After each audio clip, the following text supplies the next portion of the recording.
વિદ્યાર્થી મિત્રો, હવે આપણે નવું પ્રકરણ 2 ભાગીદારી પેઢીના વાર્ષિક હિસાબો કે જેને આપણે નાણાકીય પત્રકો તરીકે ઓળખવામાં આવે છે. આ ચેપ્ટર વાર્ષિક પરીક્ષાની અંદર કુલ 11 ગુણનું પૂછાય અને એમાંથી વિભાગ એફની અંદર ફરજિયાત તમને દાખલો જ મળે. વાર્ષિક હિસાબ એટલે શું? તો આ વસ્તુ તમે ધોરણ 11ની અંદર શીખી ગયા, ભાગ 2ની અંદર. પરંતુ ત્યાં આપણે કયા વાર્ષિક હિસાબ શીખ્યા હતા? તો કે એકાકી વેપારના, એટલે કે એકાકી એક જ વ્યક્તિ માલિક હોય, વૈયક્તિક માલિકી, એના વાર્ષિક હિસાબ શીખ્યા હતા. ધોરણ 12ની અંદર આપણે ભાગીદારી પેઢીના વાર્ષિક હિસાબો ભણવાના છે. વાર્ષિક હિસાબનું ચેપ્ટર શરૂ કરતા પહેલાં તમારે એક વસ્તુ યાદ રાખવાની છે. 4 + 1 = 5. હવે આ શું છે? તો ભાગીદારી પેઢીના વાર્ષિક હિસાબનો જે પણ આપણે દાખલો ગણવાનો છે એ દાખલાની અંદર તમારે 4 ખાતા, મેક્સિમમ કેટલા? 4 ખાતા અને એક પાકું સરવૈયું તમારે બનાવવાનું રહેશે. તો 4 ખાતામાં કયા 4 ખાતા? તો એક વેપાર ખાતું, બીજું નફા નુકસાન ખાતું, ત્રીજું નફા નુકસાન ફાળવણી ખાતું, ચોથું ભાગીદારોના ખાતા, આ 4 ખાતા, અને પાંચમું પાકું સરવૈયું. એટલા માટે મેં અહીંયા કીધું 4 + 1 = 5. હવે સૌથી પહેલાં આપણે ખાતા અને પત્રકોના નમૂના ભણીશું. એમાં પહેલું જ છે વેપાર ખાતાનો નમૂનો. 11મા ધોરણમાં તમે આ વસ્તુ તૈયાર તો કરી જ છે, પણ ઘણા વિદ્યાર્થી પાછું ભૂલી ગયા હશે. વાર્ષિક હિસાબનું ચેપ્ટર માનો એટલું અઘરું નથી.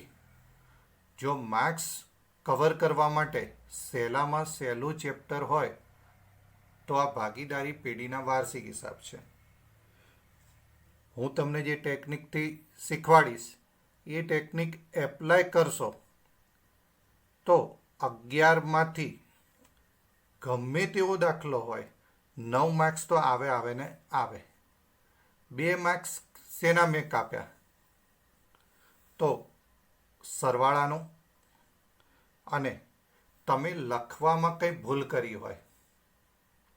ધારો કે 10,000 લખવાના હોય અને ભૂલથી 1 મીંડું ઓછું લખી કાઢ્યું હોય તો આપણે લખ્યા હોય 1,000.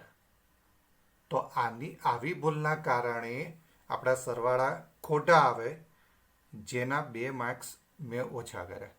તો 11 માર્ક્સનો દાખલો છે, એમાંથી 9 માર્ક્સ આવે.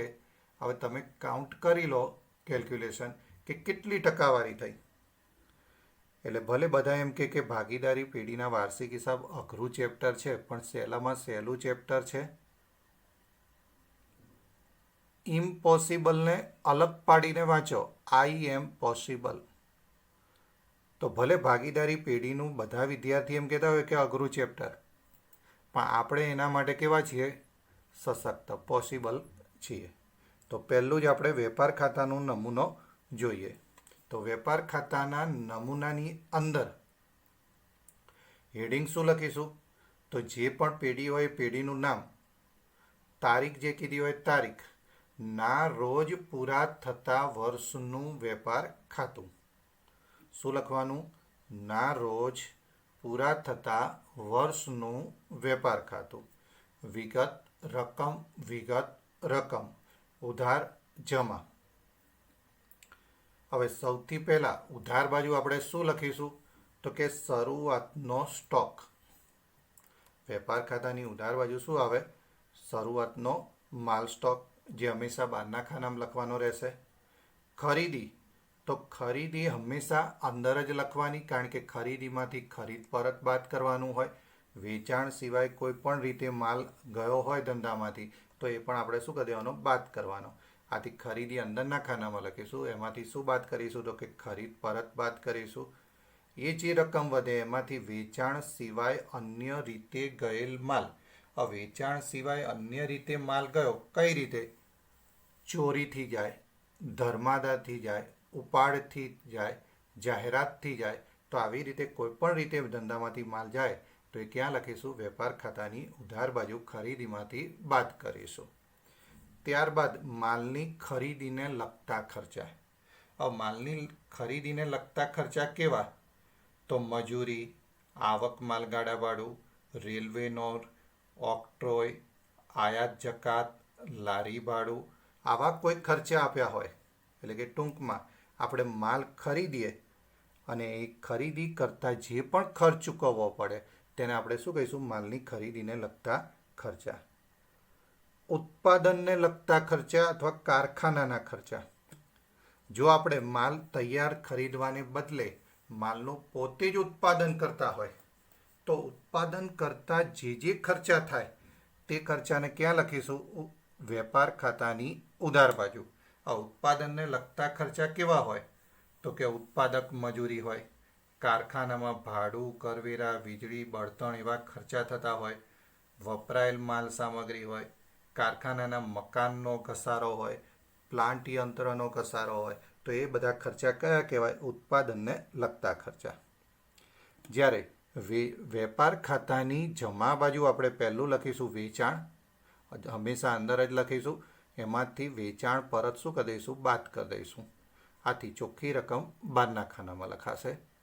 એ પછી ભંગાર માલનું વેચાણ. જો ધંધાની અંદર કોઈ માલ ભંગાર રીતે પડ્યો હોય, કોઈ જ કામનો ન હોય, તો તેવા માલને આપણે શું કહીએ છીએ? ભંગાર. તો એ માલનું વેચાણ કર્યું હોય તો પણ વેપાર ખાતાની જમા બાજુ. આખર માલનો સ્ટોક.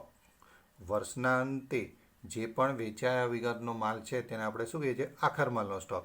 તો એ પણ ક્યાં લખીશું? વેપાર ખાતાની જમા બાજુ. આટલું લખીને આ ખાતું બંધ કરવાનું. વેપાર ખાતું બંધ કરવાથી આપણને કયું પરિણામ મળે? તો કે કાચું પરિણામ મળે. ઉધાર બાજુ તફાવત મળે તો કાચો નફો, જમા બાજુ તફાવત મળે તો કાચી ખોટ. અને આ કાચો નફો કે કાચી ખોટ ક્યાં લઈ જવાય? તો કે નફા નુકસાન ખાતે લઈ જવાની. એટલે જો જમા બાજુનો સરવાળો વધુ મળે તો એ સરવાળો ઉધાર બાજુ મૂકીશું અને ઉધાર બાજુ જે તફાવત મળશે એને આપણે કહીશું કાચો નફો નફા નુકસાન ખાતે લઈ ગયા. અને એનાથી ઉલટું ઉધાર બાજુ સરવાળો વધુ મળે તો જમા બાજુ પણ મૂકીશું એ સરવાળો, અને જે તફાવત મળે તેને આપણે શું કહીશું? કાચી ખોટ નફા નુકસાન ખાતે લઈ ગયા. તો આ હતું આપણું વેપાર ખાતું. આને હવે શોર્ટમાં શું યાદ રાખીશું? શરૂઆતનો સ્ટોક ઉધાર તો આખરનો સ્ટોક જમા. ખરીદી ઉધાર તો વેચાણ જમા. માલની ખરીદીને લગતા અને ઉત્પાદનને લગતા ખર્ચા વેપાર ખાતાની ઉધાર બાજુ. ઉધાર બાજુ તફાવત મળે તો કાચો નફો, જમા બાજુ મળે તો કાચી ખોટ. ક્લિયર? તો વેપાર ખાતું આ રીતે તૈયાર કરો. એ પછી આપણે જોઈએ નફા નુકસાન ખાતાનો નમૂનો. તો નફા નુકસાન ખાતાના નમૂનામાં પણ જેમ વેપાર ખાતું દોર્યું હતું સેમ એ જ રીતે આપણે દોરીશું વિગત રકમ ઉધાર જમા. હવે એની અંદર શીર્ષક શું લખાશે? તો જે પેઢી હોય પેઢીનું નામ, તારીખ જે કીધી હોય વર્ષના અંતની તે, ના રોજ પૂરા થતા વર્ષનું નફા નુકસાન ખાતું. હવે આની અંદર સૌથી પહેલાં તમે જે વેપાર ખાતું બનાવ્યું હોય, જો એનો કાચો નફો મળ્યો હોય અને કાચા નફાની કઈ બાકી હોય? જમા બાકી. તો નફા નુકસાનની જમા બાજુ લખીશું વેપાર ખાતે કાચો નફો. અને જો ખોટ મળી હોય તો આપણે એને ઉધાર બાજુ લખીશું વેપાર ખાતે કાચી ખોટ. એટલે કે જ્યારે પણ દાખલો ગણીએ ત્યારે નફા નુકસાનની ઉધાર અને જમા બાજુ બે લીટી આપણે શું કરી દઈશું? હંમેશા છોડી દઈશું. કારણ કે વેપાર ખાતું આપણે છેલ્લે બંધ કર્યું હોય છે. પહેલાંથી આપણને ખબર હોતી નથી કે કાચો નફો મળશે કે કાચી ખોટ મળશે. ઓકે. હવે નફા નુકસાનની ઉધાર બાજુ સૌથી પહેલાં વહીવટી ખર્ચા, એ પછી વેચાણ વિતરણ ખર્ચા, પછી નાણાકીય ખર્ચા, અન્ય ખર્ચા કે નુકસાન. સારો વહીવટ, જો આ રીતે યાદ રાખો, વહીવટ સારો, સારું સંચાલન તો વેચાણ સારું, અને વેચાણ વધુ અથવા સારું તો નાણાં વધુ, અને નાણાં વધુ તો ખર્ચા પણ કરી શકાય. એટલે કે પહેલું વહીવટી ખર્ચ આવે, પછી વેચાણ વિતરણ ખર્ચ આવે, પછી નાણાકીય ખર્ચ આવે, અને છેલ્લે અન્ય ખર્ચા કે નુકસાન. જ્યારે જમા બાજુ આવકો અથવા ઉપજો. તો નફા નુકસાનની ઉધાર બાજુ પહેલું જ હતું વહીવટી ખર્ચા. વહીવટી ખર્ચ એટલે કેવા ખર્ચા? તો ધંધાને વ્યવસ્થિત રીતે સંચાલન કરવા માટે જે ખર્ચા કરવા પડે તેવા ખર્ચને આપણે શું કહીશું? વહીવટી ખર્ચા અથવા સંચાલન ખર્ચ. તો એમાં શું આવે? પગાર, ભાડું, વીમા પ્રીમિયમ, કરવેરા, ટપાલ ખર્ચ, સ્ટેશનરી છપામણી ખર્ચ, કાનૂની ફી, ઓડિટ ફી, વીજળી ખર્ચ, પ્રોવિડન્ટ ફંડમાં ફાળો. તો આ બધા ખર્ચા કેવા છે? વહીવટી ખર્ચા. કારણ કે જો તમે પગાર નહીં ચૂકવો તો કર્મચારીઓ જતા રહેશે. ભાડું નહીં ચૂકવીએ તો મિલકત ખાલી કરવી પડે. જોખમ સામે વીમો લીધો હોય અને વીમા પ્રીમિયમ ન ચૂકવીએ તો જોખમ કવર નહીં થાય. સરકારના કરવેરા નહીં ચૂકવીએ તો સરકાર આપણને ધંધો નહીં કરવા દે. તો આવા બધા જે ખર્ચ છે તેને આપણે શું કહીએ છીએ? વહીવટી ખર્ચા. ત્યાર પછી વેચાણ વિતરણ ખર્ચા. ધંધામાં માલનું વ્યવસ્થિત રીતે વેચાણ વિતરણ કરવા માટે જે ખર્ચ કરવા પડે તેને આપણે શું કહીએ છીએ? વેચાણ વિતરણ ખર્ચા. જેવા કે જાવક માલનું ગાડા ભાડું, સેલ્સમેનનો પગાર, કમિશન, જાહેરાત ખર્ચ, આપેલ વટાવ, વટાવ અનામત, શોરૂમના ખર્ચા, વખાર ખર્ચ, પેકિંગ ખર્ચ. તો આ બધા કેવા ખર્ચ કહેવાય? વેચાણ વિતરણને લગતા ખર્ચા. જો તમે જાવક માલ ગાડા ભાડું ન ચૂકવો તો તમે માલની ડિલિવરી કરી શકતા નથી. સેલ્સમેન્સ રાખ્યો હોય અને જો સેલ્સમેનને પગાર કમિશન ન આપીએ તો એ આપણા માલની જાહેરાત કરવા જશે નહીં. જાહેરાત ખર્ચ ન ચૂકવીએ તો આપણા માલની જાહેરાત થઈ શકે નહીં. તો આવા બધા ખર્ચ જે છે જેને આપણે શું કહીએ છીએ? વેચાણ વિતરણ ખર્ચા. ત્યાર પછી નાણાકીય ખર્ચા. એટલે કે પેઢી ચલાવવા માટે આપણે જે પણ નાણાં ઉછીના લીધા હોય તો એની પર આપણે વ્યાજ ચૂકવવું પડે. દાખલા તરીકે ભાગીદારની લોન હોય તો લોનનું વ્યાજ ચૂકવવું પડે. બેંકમાંથી ઓવરડ્રાફ્ટ લીધો હોય તો બેંક ઓવરડ્રાફ્ટનું વ્યાજ ચૂકવવું પડે. કોઈ અન્ય વ્યક્તિ પાસેથી લોન લીધી હોય તો એનું એ વ્યાજ ચૂકવવું પડે.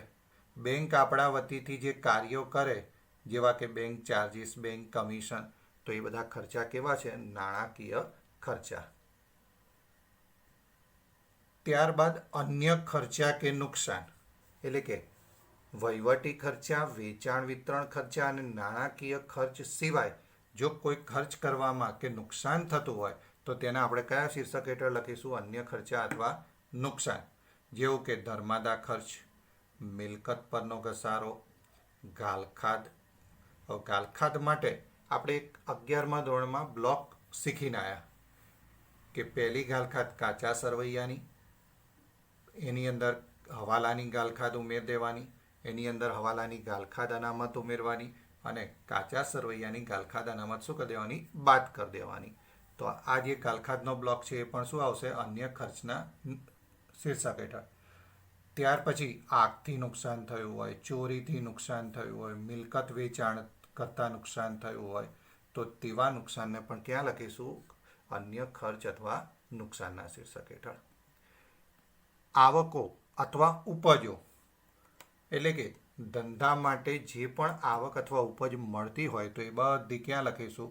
નફા નુકસાન ખાતાની જમા બાજુ. જેવું કે મળેલ વટાવ, મળેલ ભાડું, મળેલ કમિશન, મળેલ દલાલી, મળેલ આડત રોકાણોનું વ્યાજ, ધીરેલી લોન પર વ્યાજ, ગાલખાદ પરત, મિલકત વેચાણનો નફો, પસ્તીના વેચાણની ઉપજ, પરચુરણ આવક વગેરે.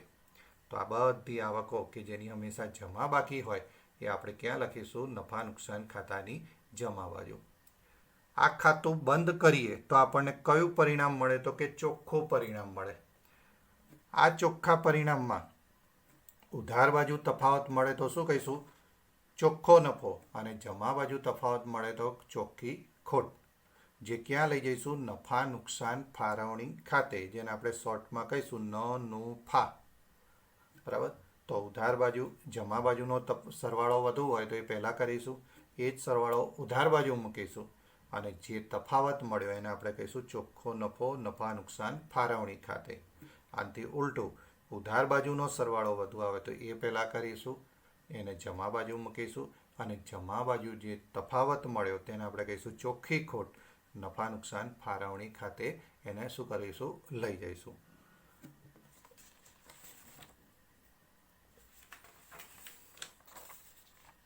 ત્યાર પછી આપણો ત્રીજો નમૂનો આવશે નફા નુકસાન ફાળવણી ખાતું. તો નફા નુકસાન ફાળવણી ખાતાનો નમૂનો પણ સેમ વેપાર અને નફા નુકસાન ખાતાની જેમ વિગત રકમ ઉધાર અને જમા. જે પેઢી આપી હોય પેઢીનું નામ, તારીખ આપી હોય તારીખ, વર્ષના અંતની, ના રોજ પૂરા થતા વર્ષનું. જો વેપાર પર ઉપર બી ના રોજ પૂરા થતા વર્ષનું, નફા નુકસાન પર બી ના રોજ પૂરા થતા વર્ષનું, અને ફાળવણી ખાતામાં પણ ના રોજ પૂરા થતા વર્ષનું ખાતું. વેપાર અને નફા નુકસાન 11મા ધોરણમાં શીખીને આવ્યા, એટલે કે એનું એ જ રિપીટ થાય છે. આ ફાળવણી ખાતું છે એ અહીંયા ભાગીદારી પેઢીમાં જ આવે, એકાકી વેપારમાં આવતું નથી.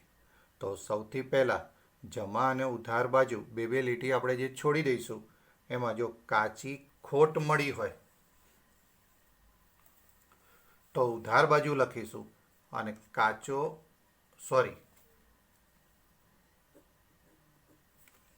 નફા નુકસાન ખાતાની ઉધાર બાજુ આપણે શું લખીશું? તો કે ચોખ્ખી ખોટ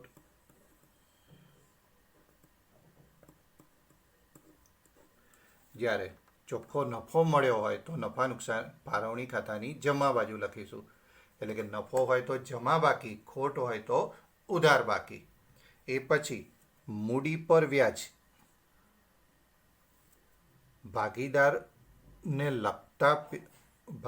લગતા જે પેઢી માટે ખર્ચા છે એ બધા ફાળવણી ખાતાની ઉધાર બાજુ આવશે.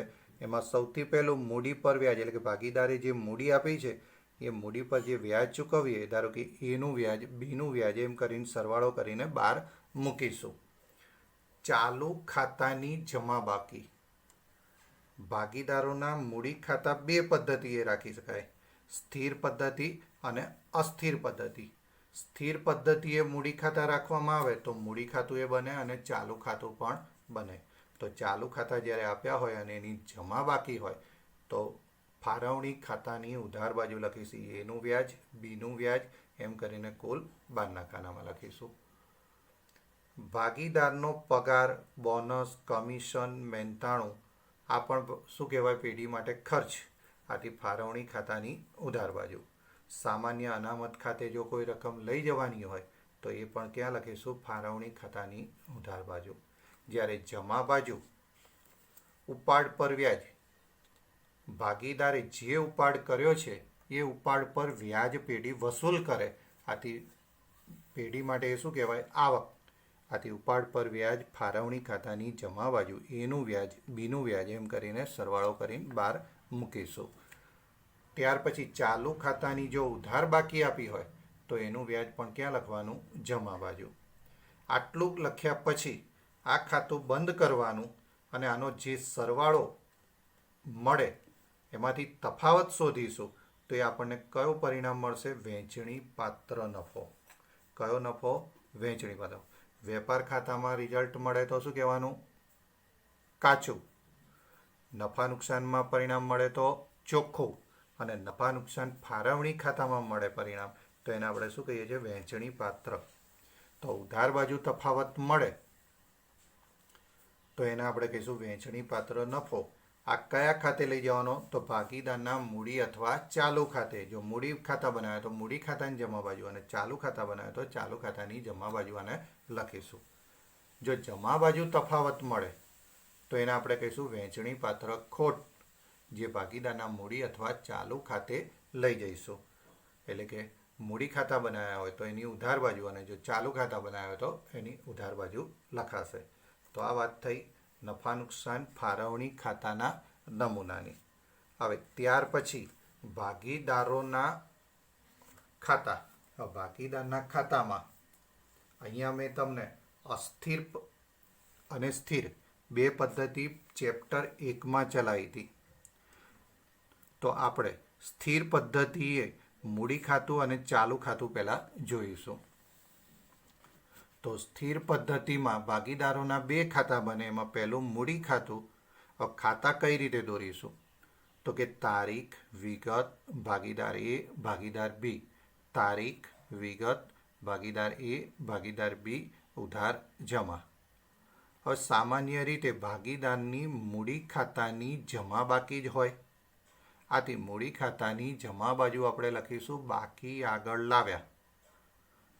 એની મૂડી એના ખાનામાં, બીની મૂડી બીના ખાનામાં. જો ભાગીદાર વર્ષ દરમિયાન કોઈ વધારાની રકમ પછી રોકડ સ્વરૂપે, બેંક સ્વરૂપે કે મિલકત સ્વરૂપે મૂડી લાવતો હોય તો એને આપણે ક્યાં લખીશું? જમા બાજુ. ભાગીદાર વર્ષ દરમિયાન જો કોઈ વધારાની રકમ મૂડી સ્વરૂપે લઈ જતો હોય તો એ મૂડી ખાતાની ઉધાર બાજુ લખીશું. પછી રોકડ સ્વરૂપે લઈ જાય, બેંક સ્વરૂપે લઈ જાય કે મિલકત સ્વરૂપે લઈ જાય તો એ લઈ ગયો હોય તો એના ખાનામાં, બી લઈ ગયો હોય તો બીના ખાનામાં. આટલું લખીને આ ખાતું બંધ કરીશું અને આનો જે ડિફરન્સ મળે એ હંમેશા ઉધાર બાજુ જ મળશે, જેને આપણે કહીશું બાકી આગળ લઈ ગયા, આખરની જમા બાકી. આ બાકી ક્યાં દર્શાવાય? તો કે પાકા સરવૈયામાં મૂડી દેવા બાજુ મૂડી ખાતા લખીને એની મૂડી અને બીની મૂડી એમ કરીને સરવાળો કરીને બહાર લખીશું. ત્યાર પછી આપણું ચાલુ ખાતાનો નમૂનો.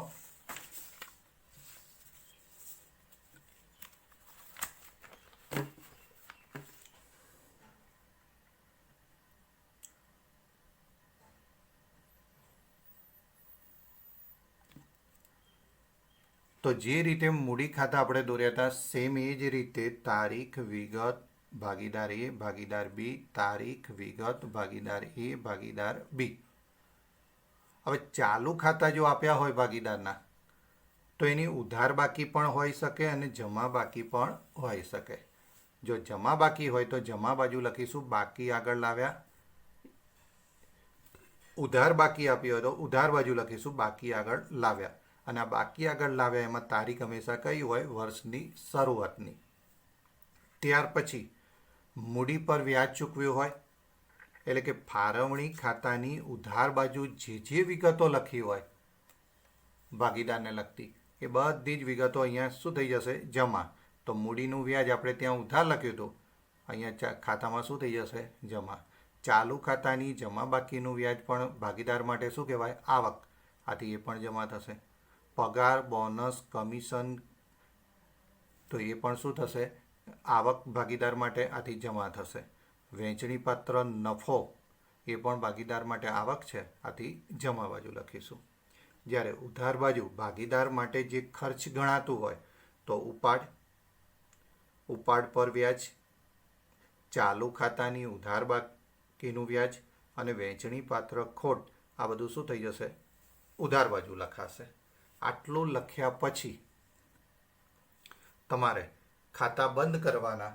જો ઉધાર બાજુનો સરવાળો વધુ મળતો હોય તો એ પહેલાં કરીશું અને જમા બાજુ લખીને જમા બાજુ તફાવત શોધીશું, જેને કહીશું બાકી આગળ લઈ ગયા.